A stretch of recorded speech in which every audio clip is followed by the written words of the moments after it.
Welcome back to Western Kabuki. My name is Caleb. As always, I'm joined by my co-hosts. Lolo, how you doing, pal? I'm on the Wikipedia page for the Divine Right of Kings. Oh, what are you learning? Anything good? I'm learning a lot, actually. I think Preparing for the future. Preparing for the future and figuring out how I can get in on the ground floor of this kind of stuff. Nice. Seems like a good ideology. Yeah. What about you, June?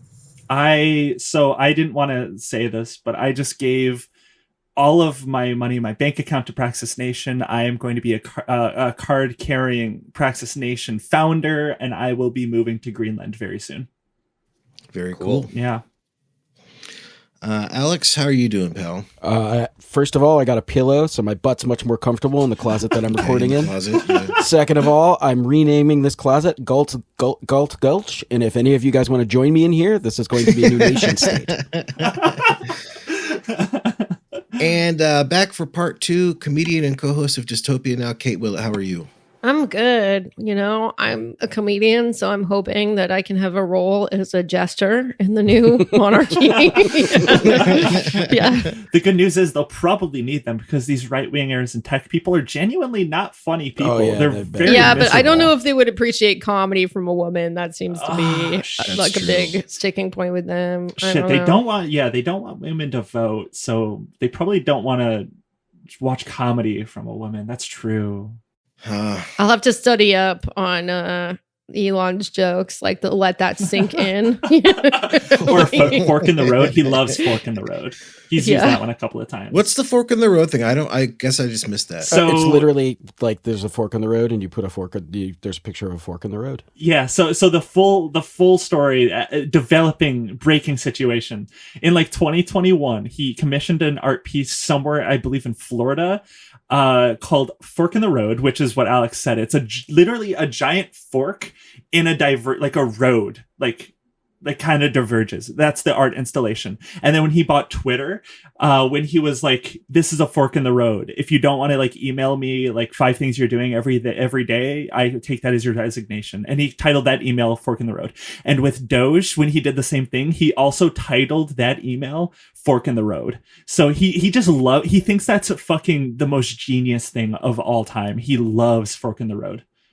See, I knew the email titles, but I didn't know there was a fucking art installation. Like when you were explaining that, my blood pressure was increasing. Like every day I find a new reason to fucking hate that guy. It's truly miserable. God damn. He's one of the most annoying people that has ever been on planet Earth. Like, he has fully convinced me that there is no God because an intelligent being could not have made something this annoying. No. It's like, it sucks that we're getting dunked on by him. Like, I understand that like the wealthy will always kind of consolidate their wealth and power and do horrible shit. And this kind of future was always kind of going to happen.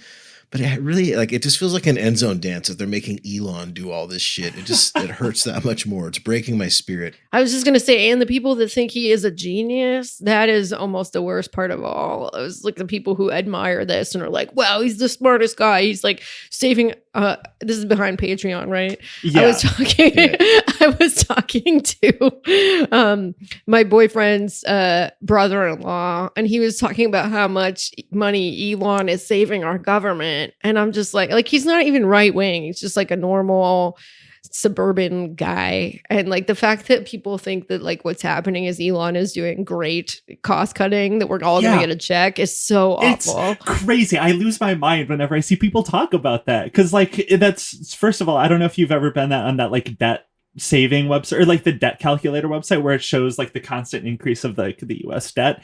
They added a Doge savings calculator on there, and it's just like a constant, like slower, but it's like numbers going up that are of course fake. It's just like a generated like, oh, money going up, that means you're being saved money. Like, what's going to happen in like 2 years when everyone's taxes are not changed?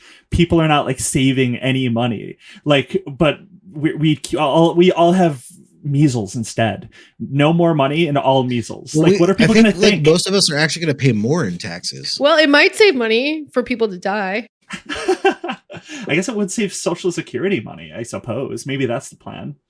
But no, it drives me crazy too. It's like you're not getting a check for $5,000. I'm sorry, you're not even getting a check for $5 because the money is all for Elon's tax cut. Yeah, it's crazy to me. Oh God. Well, that's a fun way to introduce this one. Fork in the road. Fork in the road, baby.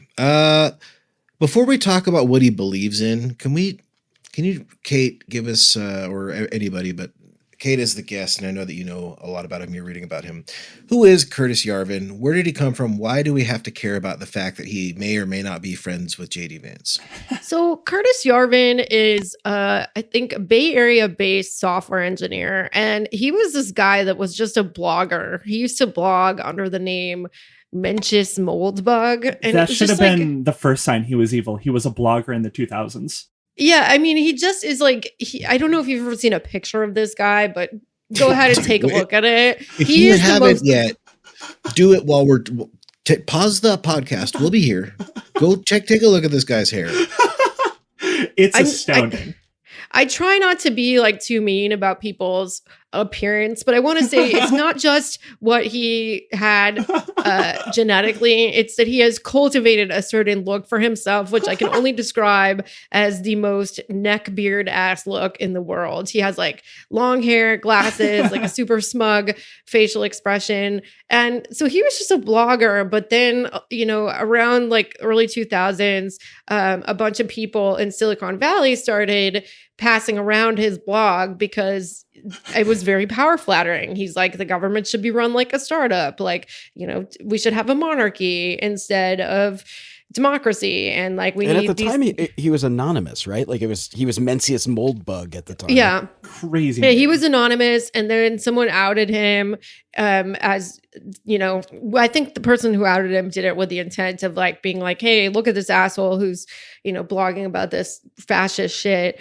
But then once he was outed, he kind of started, speaking under his own name, and a lot of like tech people, like actual tech billionaires and founders and stuff, started knowing about him. And he had Peter Thiel and Andreessen invested in this startup that he had, which I think is like, it might even still be around, but it's like another social media network that's like not successful at all. He just is, I think, friends with a lot of these dudes like Thiel, Andreessen. Those are probably the main ones. But I think like he watched even the election party at like Peter Thiel's house. Like they hang out, and he says crazy racist shit. He says that like white people have higher IQs than black people. And he also says that IQ is the most important thing. Like, he's just a really ugly, gross guy. Genuinely the most evil person. He sort of looks like Rasputin, like kind of Rasputin if he made like 20-year-old girls uncomfortable at parties. Exactly. He's like the Rasputin, but by all accounts, Rasputin, like the original Rasputin in Tsarist Russia, like that guy apparently was very charismatic and could really lay pipe. He had like, a huge cock. Yeah. Big. He was like banging everyone. Apparently he was really good. He was like charming, the Tsarina. But like this Yarvin man, he has like negative charisma. Like if you just listen to him, he just talks like the most annoying libertarian crypto guy that you've ever heard, and you just want to punch him in his face. To the common and less engaged Western Kabuki listener, if all you need to know about Curtis Yarvin is that he is a foundational inspiration of the cybersmith, and you will understand maybe a little bit more about both of those people. I feel like I need to embrace the insane feelings I've been having learning about this whole world, and I want to get like a corkboard of like Curtis Yarvin, Mark Andreessen, Peter Thiel, Steve Bannon, JD Vance, Donald Trump, Elon Musk, and just like the connections that all these people have, because they all influence each other. And I feel like Peter Thiel is like the person executing this with the money he has, but I feel like Curtis Yarvin is like the ideological underpinning of it all, right? Like that's kind of the takeaway I've had, is that like Peter Thiel is like the front guy of this project, and Curtis is the like philosopher of it. It's Curtis, but then there's also this other guy, Nick Lands, but they have very similar ideas. And I think where Nick is a little different is Nick is really into accelerationism. He's basically like, the world's going to become like really bad, and like the best thing that we can do is like, accelerate this technological progress that is probably going to kill us all, but we have to, get it done as fast as possible. And we need to eliminate democracy in order to do that. But they both have the vision of a tech monarchy, and they both want the government to be run like a startup. And they're both into this like dark enlightenment shit, kind of fanboys of each other, I think. And he posited the butterfly revolution. And I think this was in 2022, Curtis Yarvin did. And I just want to read this specific segment of the post that he made. I believe it's probably Substack, where he was outlining this theory. And keep in mind, this was written in 2022. He says, Trump himself, and this is on this 2024 election, he's talking about Trump becoming president here. Trump himself will not be the brain of this butterfly. He will not be the CEO. He will be the chairman of the board. He will select the CEO, an experienced executive. This process, which obviously has to be televised, will be complete by his inauguration, at which the transition to the next regime will start immediately. For Trump, being president will be exactly like it was, all the photo ops and more, without any papers to sign, decisions to make. The CEO he picks will run the executive branch without any interference from Congress or courts, probably also taking over state and local governments. Most existing important institutions, public and private, will be shut down and replaced with new and efficient systems. Trump will be monitoring this CEO's performance again on TV and can fire him if need be. And I feel like I don't really have to say, but this is like exactly what's playing out. Trump selected Musk as the CEO of the United States, and Doge is the arm in which it's being executed. This butterfly revolution that he laid out.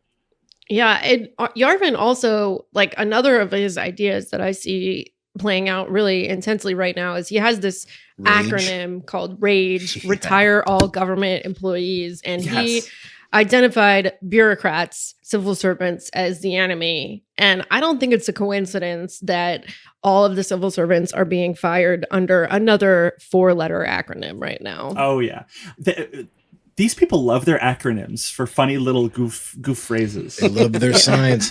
They love. It's also interesting that both of Yarvin's parents were civil servants, and there's a telling moment in that interview, the podcast interview that he did with the Times, and I can't remember the person who's interviewing his name. It doesn't matter. Fucking loser. Where he mentions that, and he's like, "Oh, is there like there must be like some Freudian stuff going on there?" And Curtis Yarvin just gives this like really perverse laugh. I don't know how to explain it. You have to listen to it. So the connection that Curtis has to JD Vance and Peter Thiel is also with all of this, with like Doge taking aim at these civil servants. Definitely not a coincidence either. Like at first everyone, and me included, when JD Vance was chosen, was like, this is like a weird fucking choice. Like this guy's a fucking weirdo. But I think we can safely say that it was Peter Thiel who probably rallied Trump and people close to Trump to choose JD Vance as a representative of this like anti-state project that they wanted to run on like through Doge in the United States, as Musk is the CEO of the United States, essentially. At least that's my interpretation of all of this, was that maybe like not to give into their framing, but it actually does kind of seem like Donald Trump's first term, he was held back by people that were maybe evil, like Stephen Mnuchin, but he actually believed in the state as like a concept, rather, where this current administration doesn't seem to at all. I wonder who got in his ear between the first and second administrations. Kate, do you have any thoughts on that? I have a couple. Who got in Donald Trump's ear? Yeah, or is he just kind of like seeding this stuff to everybody? I think that it definitely was tech billionaires. You know,